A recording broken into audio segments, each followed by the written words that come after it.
Great afternoon, everyone. We are live here for Coach Cafe. Ayan, great afternoon, and we are live from D-Cup Coffee Republic, the home of certified life coaches here in the Philippines and soon to be global.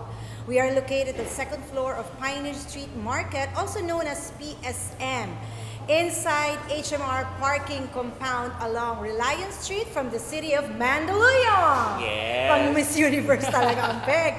And we are just across TV5. Magandang tanghali, televiewers, to all our followers and the community of coaches and those who are subscribing and following us in Life Coach Philippines. Once again, welcome to Coach Cafe! Yay.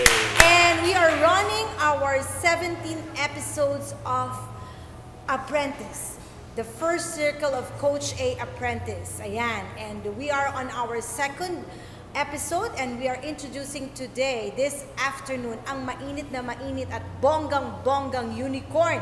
Nag-iisang unicorn. Maya-maya yan, relax lang kayo.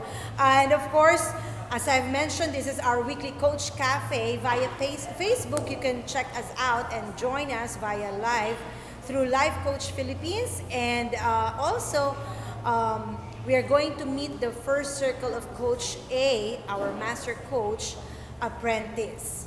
And of course, it is my privilege and honor to host this as a coach and as a life coach and host. I'm also certified by the Life Coach Training Institute in Dallas, Texas, USA, and the institute provides intensive face-to-face coach certification program in the Philippines, of course, with Master Coach A as the program facilitator. And also, Coach A is a global partner for international expansion in this institute. And if you're interested to become the best version of yourself, to become a change agent and a global transformer like us, come and join us. Visit us here in D-Cup Coffee Republic. And also, you can check the website Life Coach Philippines in our Facebook. And also, you can call us up at 0917-586-1661. That's again 0917-586-1661 and speak to Coach Rizel for more information and details. Ayan, and we'll be more than happy to see you, everyone here. We have life coaches in the floor that can assist you. You can support you and help you in anything to, of course, to change you and transform you, and of course, be develop as a best version of yourself. Ayan. Thank you so much. Hello, everyone. Magandang tanghali. If you're having your coffee or your lunch with your family, stay tuned, sit back, and relax. Without further ado, drum roll, please. Woo! Ayan. I'm so excited because the unicorn in my left side. No, ano to kumbaga parang, pero nakakapanghinayang kung hindi natin sasabihin ang mga credentials, di ba? For everyone's information. And ako talaga, from a fan to becoming, becoming a friend, a whole life coach, and at the same time, he's an instrument to me. Siya yung parang channel na pinadala sa akin ng Panginoon. Talaga naman, angel sent for me to really validate who am I, what are the things that I need to do to be the best version of myself. At paniwalaan ko yung sarili ko. And today, it's a great opportunity for everyone to have them here. So without further ado, our apprentice, second apprentice. Kung natatandaan nyo, last week we have Coach Rizel as one of the first apprentice of Coach A. And we are talking about or introducing the 17th apprentice of Coach A, Puso sa Puso Conversation. Ayan. Yes. Diba? Of course, the credentials of the coach beside me, he's a best-selling author of Positivity and Possibilities of Moving On and Forward, and I think there are other books to come, definitely. He's also a multimedia host of DZMM Radio Uno 1530 AM, ABS-CBN Adobers Face and Host Studio of Multimedia Life and Inspiration. As an entrepreneur, ayan, di ba napaka-busy niya? He also takes care of Happy Swirl in San Beda ice cream with toppings, Lutong Cantonese in Kitchen in Pioneer. And also, he is a TEDx speaker. Yan, he comes he is an inspirational and motivational speaker in TEDx for Passion TV Greets Secret of Success, Eureka, Personal Breakthroughs, and a lot more. Mamaya kwentuhan niya tayo sa breakthrough niya yan at sa journey niyan because he has a lot of TEDx already and still ongoing, continues. And of course, with that, he came from Malaysia, Hong Kong, from our own universities here, De La Salle. And of course, he's the author behind hashtag Best Me Ever. Drum roll, please. Without further ado, Mr. Coach Myke Celis! Hi. Woo! Hi guys. Thank you for having me today. Parang ayaw kitang pagsalitain, di ba? Sa haba ng introduction. No, Okay lang yan. valid naman. We have to share those credentials because you know Yes. those are your success and people will be inspired, di ba? And empowered from those, achievements. Hopefully. Yes. Yes. At Eka, welcome home. Kabadating lang ni Coach Myke from his Yes. Bangkok, Thailand trip. Am I correct? Yes. Ayan, kwentuhan mo kami. What is this trip all about? I've heard and I've seen that it's about being certified as Neuro-Linguistic Programming or NLP coach. Yes. What is it about? How will you relate it to being an apprentice or life coach? Okay. So again, hi, good afternoon everyone, and you are watching Coach Cafe today. And so I recently came back from Bangkok and I took up a certification course for NLP, that's Neuro-Linguistic Programming, and I'm now a certified coach of NLP. It basically talks about reprogramming the mind. Apparently, our mind has its own manual and it really depends on how you perceive things and the meanings you give in each and every situation. So that is why no two minds are alike. Correct. Medyo malalim na yan, Yes. Coach. In terms of practice though, when I apply it to my coaching, it's like it gives me a better understanding on how to actually approach my clients. Meaning, if the client is visual, I also have to be visual when it comes to coaching. When a client needs to do reframing, which is another concept of NLP, I would do that to allow the client to get a bigger picture outside of the situation he or she is stuck in. Ang ganda, no? Ang galing. Kasi adjust lang din naman tayo, di ba? Yes, of course. Of course, to our client, to serve them better and best, tayo as a coach, ikaw yung mag-adjust, di ba? On how you can cater and provide the best and the need that the client needs. Exact need. At the end of the day, it's not about you as a coach. Exactly. Actually, it's about the client and what are his or her goals to be achieved. So the best way to do that is to be able to reach deep down inside and make him realize that, hey, I understand where you're coming from. Now let's take you out there and achieve your goals. A round of applause for Coach Myke. Di ba ang galing? To all who are watching us right now, that at least you can see that we are really growing, we are learning, relearning, and unlearning because Yes. we want to do this, or per se, you as a coach, you want, of course, to expound further para you can reach to your client and be able to help them well. I've always believed, Coach, that learning is a lifelong process. You don't really stop when you've already achieved your goal. You actually continuously search on how you can actually improve yourself so that when the time comes, you would be able to add more value to whoever you're with. That's exactly correct. I agree with you that. Sige, so that's basically how you connect that certification to being a life coach and Yes. apprentice. At least being really more of help on a deeper level to your clients. On a personal note, I'm also now certified to do timeline therapy. Uh-huh. There's another concept also under NLP, which focuses on allowing the client to get a clear picture of his personal timeline, meaning what happened to him in the past, in the present, and what is yet to happen in the future, and how he can actually deal with the issues all throughout the journey. Sapol, ayun, di ba? Oo.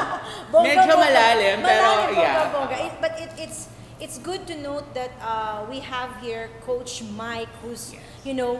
doing that utmost best for us to be able to tailor fit whatever the client needs. Exactly. Right? And ang ganda nun ako kasi as a coach or as a host, I also understand my timeline, and of course, I'm pretty much sure all of our community followers, they want to understand their timeline, how it connects from their past, and how do they going to better themselves path forward. I think it starts, well, regardless of whatever issue a person may have, it starts from a clear understanding of what the person has been through. again, us coaches would focus on the here and now. However, in order to heal fully, you must also close some chapters in your past. Yes, exactly, 'di ba? Close the book. Tapos na po tayo, close na. Ayan.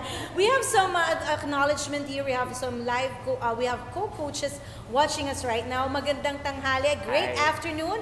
Coach A, hello. Yay, hi. Coach Jasmine, Coach PB, and also fellow coaches. Great afternoon, everyone. And yes, for other for other people who are following us in Life Coach Philippines, feel free to comment, like, subscribe, heart, heart, heart. If you have any questions and anything that you would like to verify, we have a legit, validate Coach Myke here to, testify, give you profound and accurate answers, and at the same time, help you discover the best in you. Ayan. Yes. Alright, balikan lang natin yung nakilala ka. Natutuwa ako dito eh. Alam ko lang, gusto nating i-share sa lahat ng nanonood sa atin ngayon. Yung best me ever. Ayan. It Okay. is your own, right? Yes, it is. So, anong kwento nito? Yan. Paano to nabuo? I mean, kasi pwedeng, ako kagaya na maaaring iba, tipo, ang dami mo ng hashtag na ginawa, diba? May mga erase dyan, Yeah. ganito, teka, again. I mean, it takes you 1 week. Paano mo to how it is? Share it to us. For everyone watching right now, I've always shared my story as is. I've always been known to be really authentic. And my story is this. I came from a dysfunctional family, traumatic relationship that's physically abusive, and a betrayal of a friend which left me almost bankrupt. So that's something wherein I found myself at the rock bottom. And during that time, you actually have a choice. For those of you watching and you feel that you're in that same space right now, when you find yourself at the rock bottom, realize that you have a choice to stay there or move on and forward. I chose to move on and forward from that experience. How I did that was that each and every single day I would post positive quotes on my Facebook page to share to others. I could have ranted based on what happened to me, but instead I chose to post positive learnings simply because I wanted to clear myself from the negativity. I started with the hashtag best year ever, only because my point then was I wanted to make it through the year. I wanted to finish the year and prove to others that, hey, I'm still here. And the year with a bang. Yes. Kumbaga, diba? But come December 31st, I had a problem. I couldn't use hashtag best year ever year 2 because it would seem weird. So when I took a step back and assessed myself, I figured out that it was not really about the year. Yeah. It was about me and how I perceived things. So that's how best me ever came to life. Wonderful, great story. And I can Yeah. see in your eyes, it really transcends that nasarado na eh. Tapos na yung mga issue doon in the past, di ba? So, talagang, kumbaga, na-close na yung mga problema or kung ano man yung dinadala mo in the past, dysfunctional family, broken relationship, and all.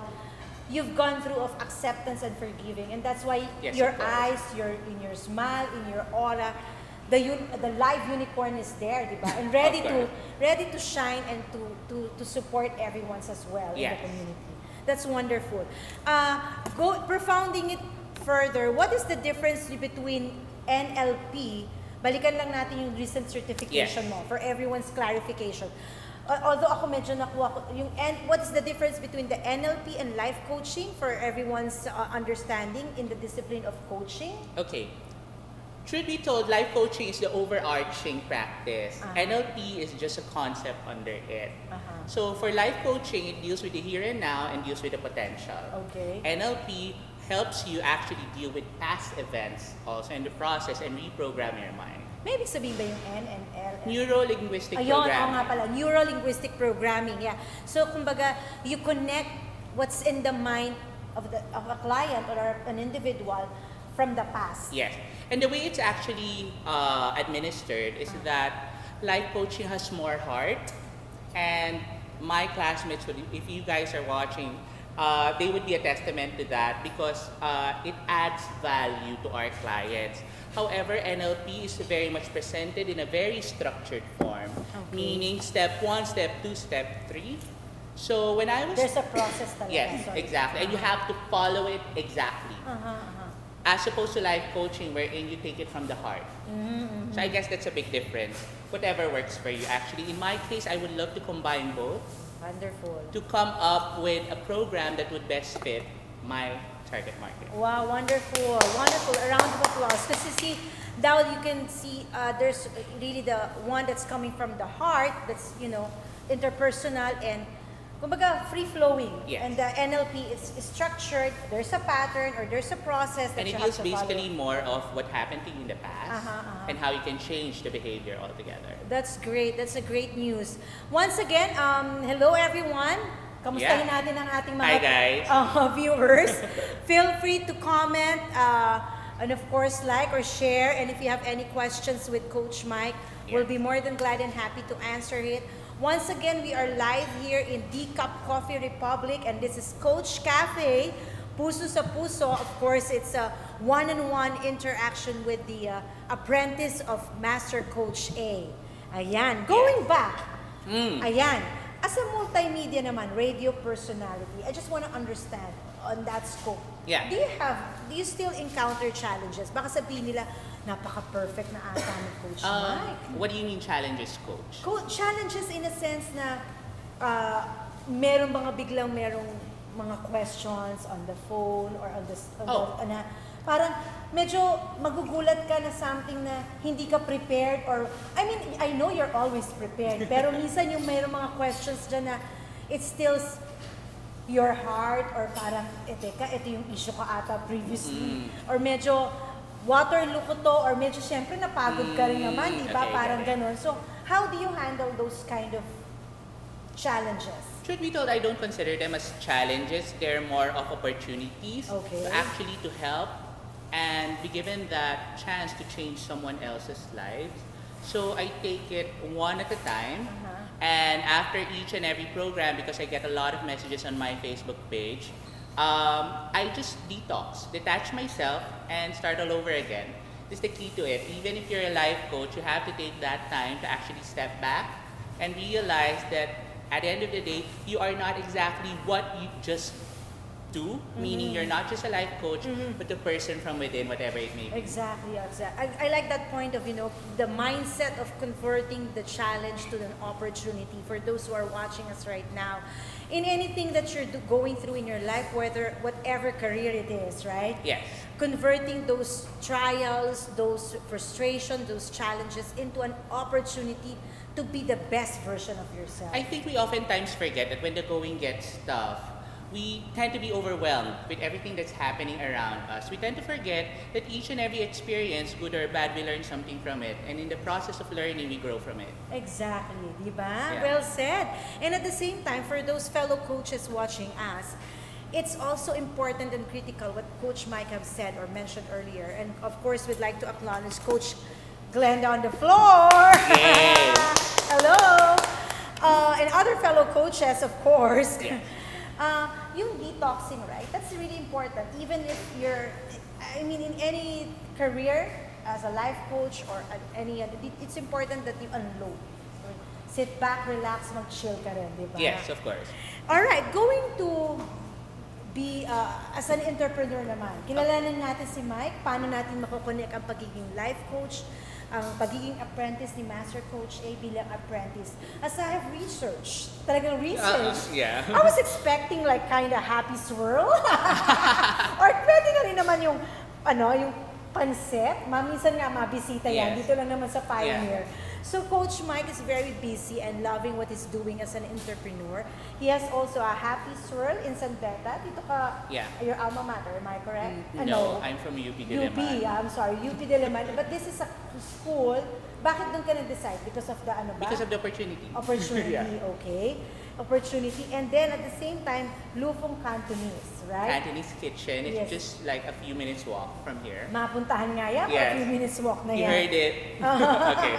So there you go.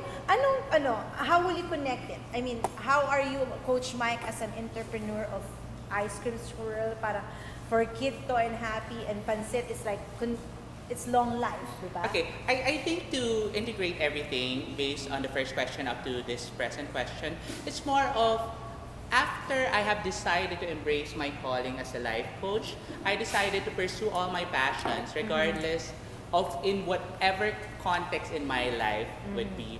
So as an entrepreneur, I basically went into business, into the things that I'm really passionate about. Food, retail, I also have Smell Chic at SM North EDSA. If you're near there, you can get your own home and body care products from there. That's And I nice. also own an ad agency. It's called Perks Advertising. It's going 13 years this coming August. So as you can see, it's very much aligned with whatever I love doing.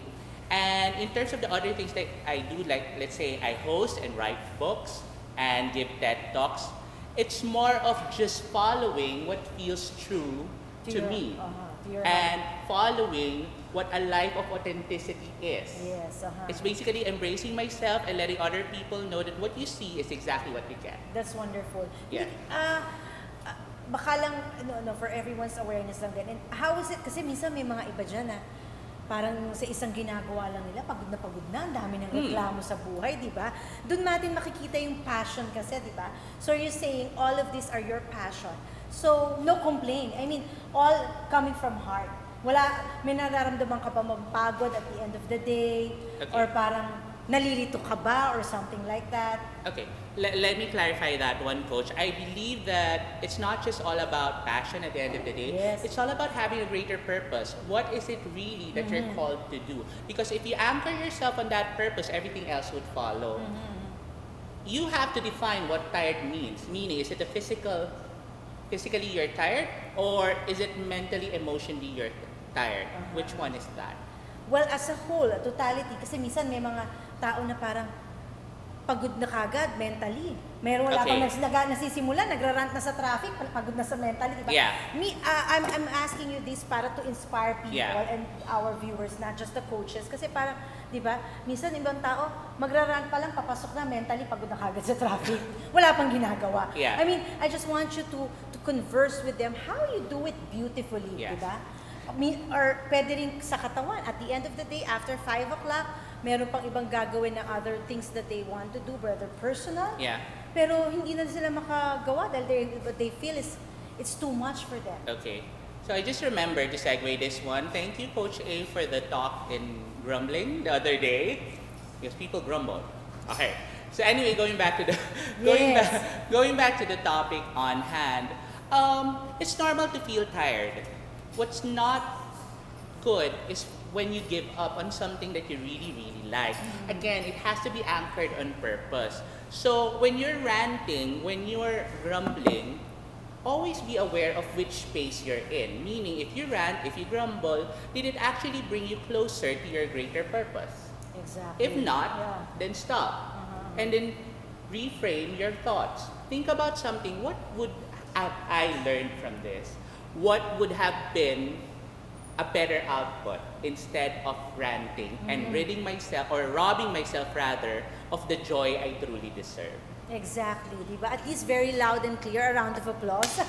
I mean, kasi hindi, those who are, we have also non-coaches who are watching us, and there are those, just want to understand how beautifully we undertake those kind of opportunities in Yes, our of life. course. If we are anchored with our passion and we know exactly what's our heart's desire, at the end of the day, everything will just, run through smoothly and will fall into the right places. When you are anchored on your purpose, you are able to follow your passion. And then you become your hashtag best me ever in the Great, well said. Ayan. All right. And again, we have Okay. all right. So here, right now, balikan naman natin ang other angle of Coach Myke as a writer. Ayan. Tingnan naman natin si Coach Myke as a As a writer. writer, before that question, We have, I think, we have question here. What does your self-care look like, Coach Myke? We have a question here from Coach Glenda. How do you keep yourself well? okay. I'd like to make this clear that self-care is not just on a physical level. It also involves a mental and spiritual note on it, okay? So first things first, on a physical note, so you don't confuse it with my routine, I always try to take 6 to 8 hours of sleep per day. And I take care of my skin. I go to facials twice a month. You've seen it yesterday in my Facebook stories. Okay, I work out 3 to 4 times a week. Yes, I lift weights. I try to walk as many steps as I can per day. So that's on a physical note.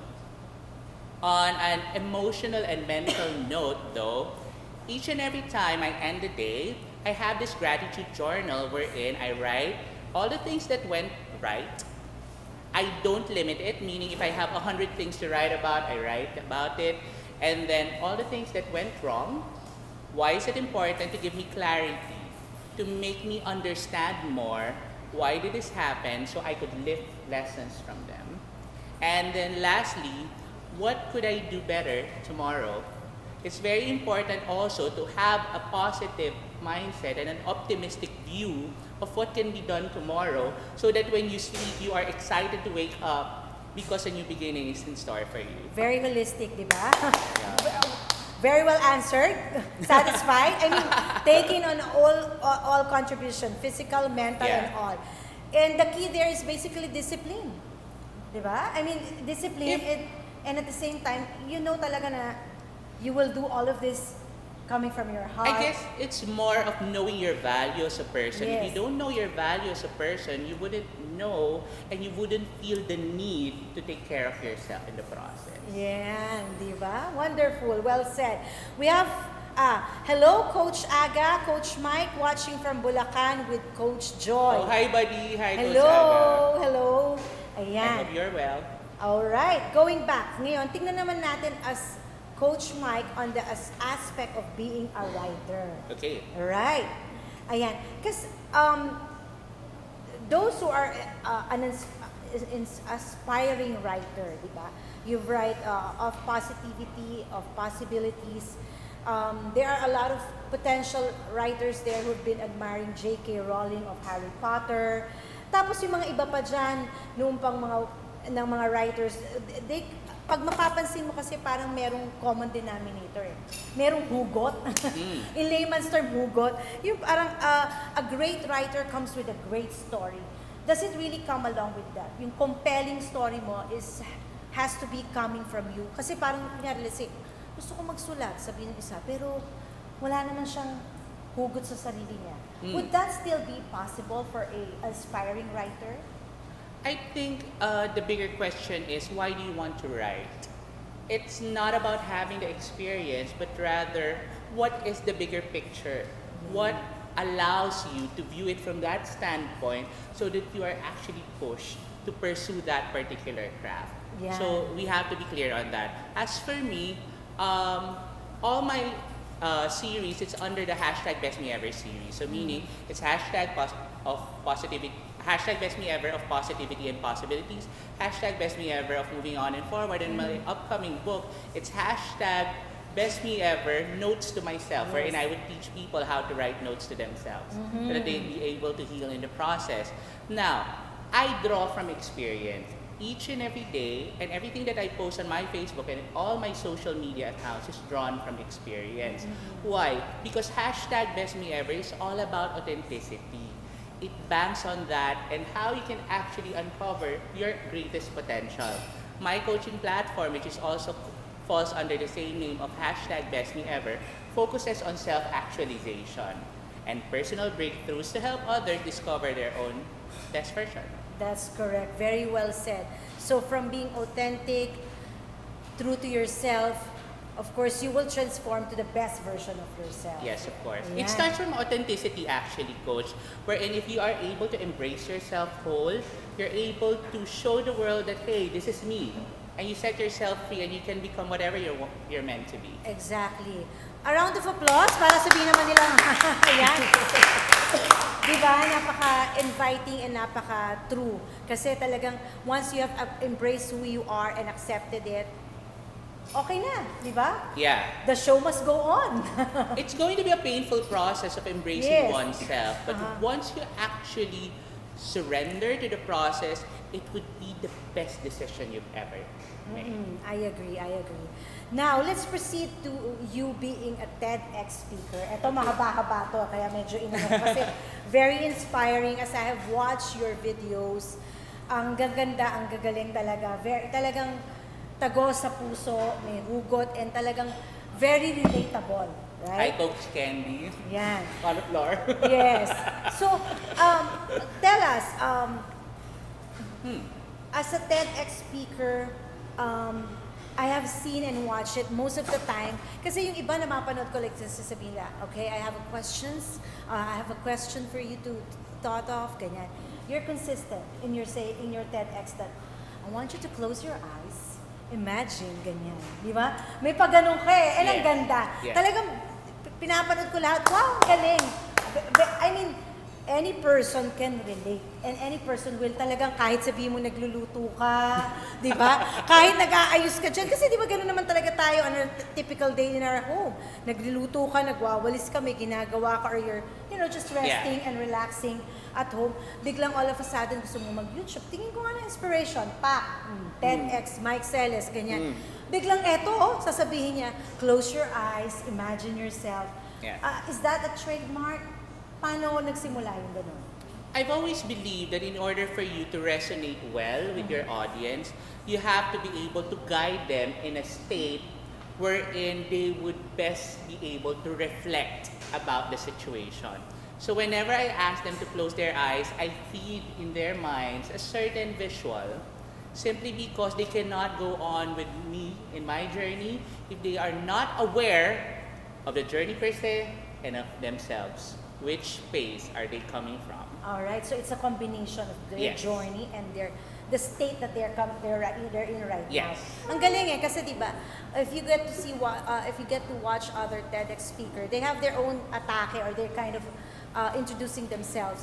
And Coach Myke here is very consistent on inviting people not just through questions or not just giving some thought to ponder ideas. Talagang pinaano mo sila eh. You really, that's your way to connect, di ba? Yung talagang makikita mo dun yung heart and vulnerability mo na, hey, I want you also to experience your best you. I think, Coach, at the end of the day, because in every talk that I give, I always keep to mind that it's not about me as a speaker. It's about my audience, what I want them to feel, what I want them to learn, and how I can change them in the end. Wow, wonderful. So Yeah. all of these things, we have talked about so many success of yours. Lahat ito talaga very profound and very uplifting, inspirational. And you're in the state already of, you're there. I mean, what's next? What do people still look forward to you as being a coach and apprentice to Master Coach A? Okay, what's next for me? Becoming a global master coach, pursuing my passion still, and becoming the best that I can be, whatever it may be in the future. Actually, I don't want to limit myself with anything yet right now. I want to be open with possibilities because they abound. So the best answer would be just become the best version of myself because I'm on my way there. As we speak today, wonderful. Ayan. All right. As we speak today, what are the reason or the years or season that you are more grateful? I didn't get the question. As we speak today, what are the season you are most grateful? Anong panahon yung naaalala mo na very grateful ka as we speak today? I don't want to sound very showbiz-ish, but each and every day is something to be grateful for. I have learned to master the art of gratitude wherein the mere fact I got here on time and the mere fact that I was able to follow my diet this morning is something to be grateful for. I don't wait for big milestones to happen. Yes, Simply because life is not just all about the big celebrations, it's the little things in between which makes it even more special. Wonderful, wonderful. So it's just like, saying, counting, I mean, your blessing, all of those are blessings, di ba? Yes, exactly. Those are all wins. Yes. We have another question here from Coach Candy, tapping in one's journey, which can only be done in awareness through authenticity I hear you, fellow coach. Comment pala niya yan.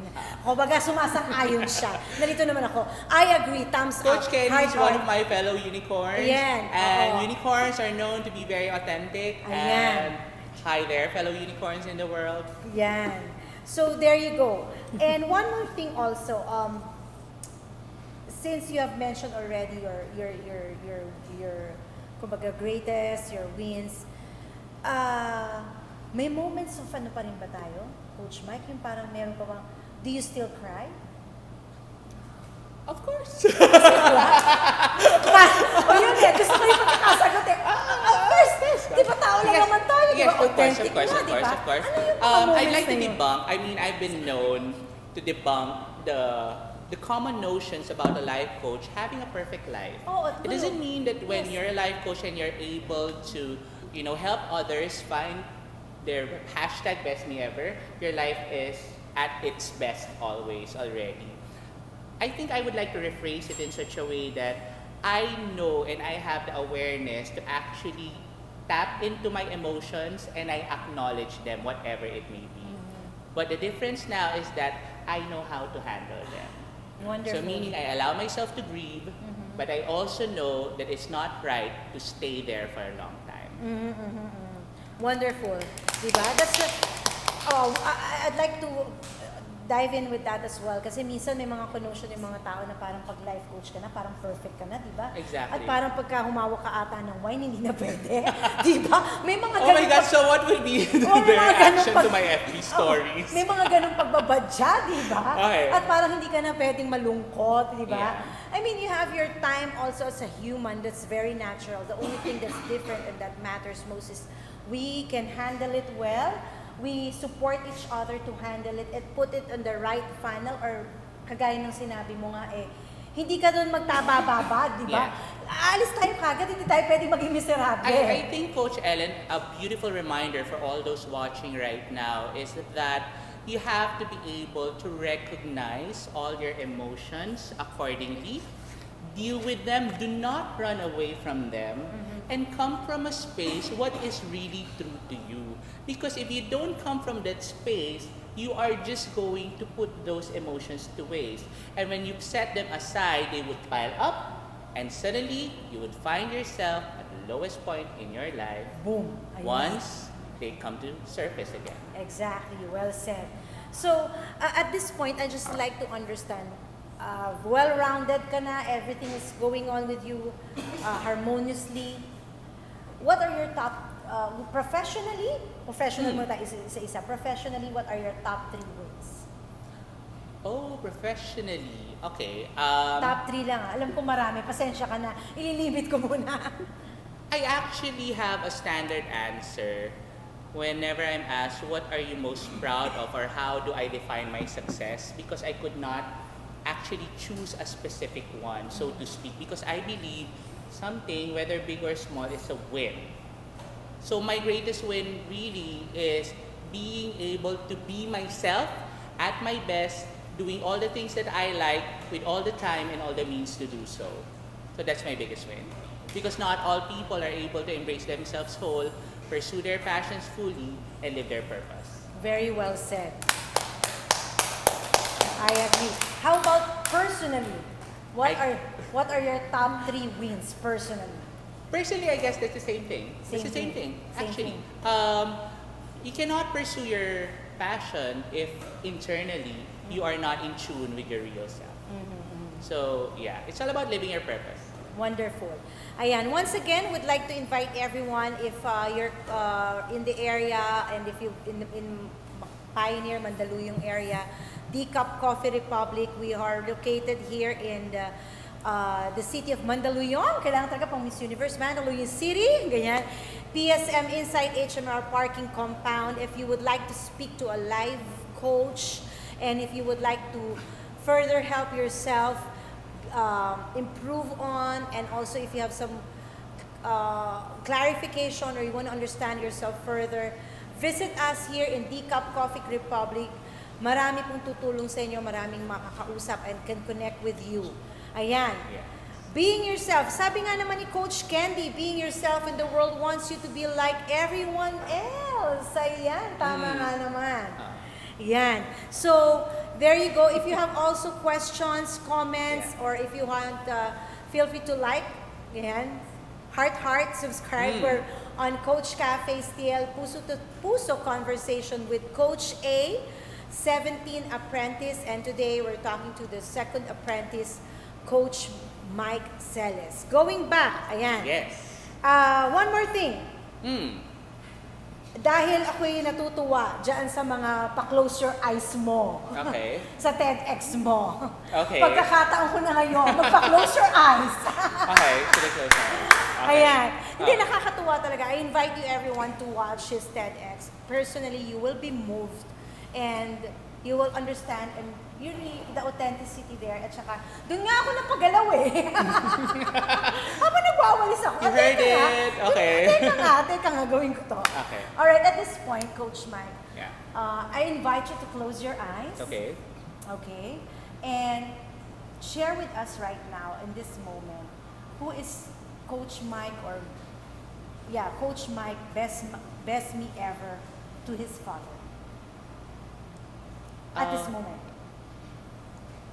Who is Coach Myke? Or To Myke. this- Yeah, or Yeah. Myke, Celis. Yeah. Your best me ever to your father.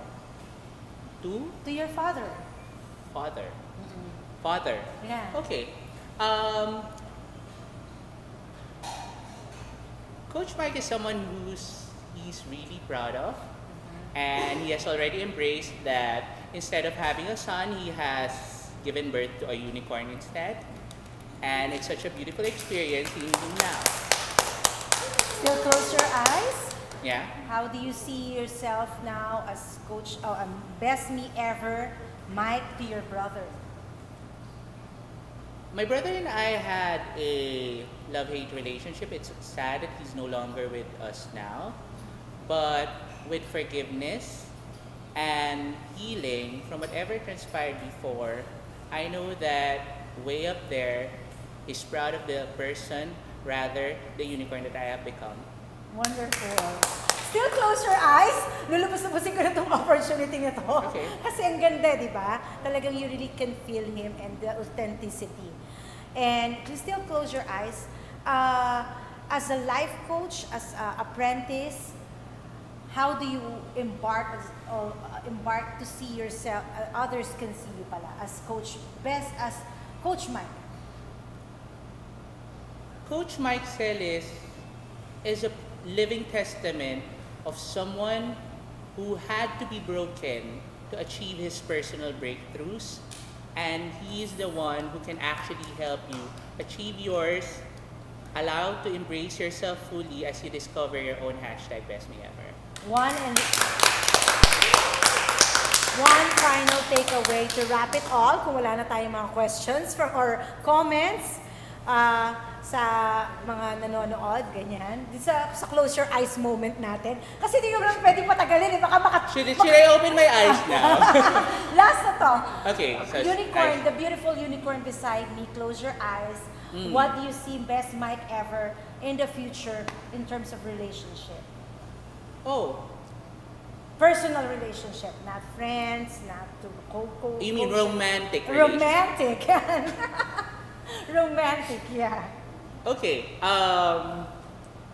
I told this to my friend a while ago that I know out there, perhaps watching right now, that person who deserves my best is waiting for me, and when that time comes, this unicorn is ready. Wonderful! You can now open your eyes, Coach Myke. I love it. Diba? Ang galing. Kasi talagang naramdaman ko yun. Naramdaman ako. Kasi I have to get that vibe as well. Kasi diba, we know that in all our times, there are seasons that we really need to close our eyes Yes. and really think through. Ano ba yung authentic natin? Ano talagang what's in our heart? And what's really that pound by pound what really you can do. Parang na-touch ka. Oo, na-touch ako! Na-touch talaga ako. Okay, Na-touch ako talaga. Kasi kahit nga yung pinanonood ko, sabi ko nga talagang iba eh. Iba. Yeah. And being with you here to host this is really very, very humbling to Coach Cafe because it radiates, and we all want to transcend positivity and at the same time good life for everyone, Yeah. not just to our fellow coaches, but those who are not also have found out themselves or not discovered their best. This is the time for them to speak up, show up, and shine, di ba? And you are the vessel. I think I would like to close this one on a note that each and every time I close my show, I always tell this, that wherever you are at this point in your life right now, it's totally okay. You're fine. Take it from there because I know that you'll do better and you're on your way to becoming your own hashtag best me ever. Exactly. Ayan. Do we have any questions or any comments or anything on from our viewers watching us right now? Wala naman. Anything that you would like to plug or anything that you would like to invite everyone? Your upcoming book, where Okay. can they Yeah. hear you? What's your program? This is Okay. the right opportunity, Coach Myke. Okay, so hi guys. First things first, tune in every Monday, 10 to 11:30 a.m. at DZME 15:30 a.m. for my show. So it's a life coaching show. And then next Saturday, I have a talk here at Decaf Coffee Republic for Thank You Next Life After Success. So if you feel stuck right now, wherever you are, this one's for you. At the end of the month, I have my book writing workshop also, so that's something to look forward to. And please pray for me because August 1st, I'll be leaving for Padang, Indonesia to represent the Philippines. To represent the Philippines once more in my 9th TEDx stint, international TEDx stint in Batang Araw, TEDx Batang Araw. Congratulations! Wala ba tayong fireworks dyan? Wonderful!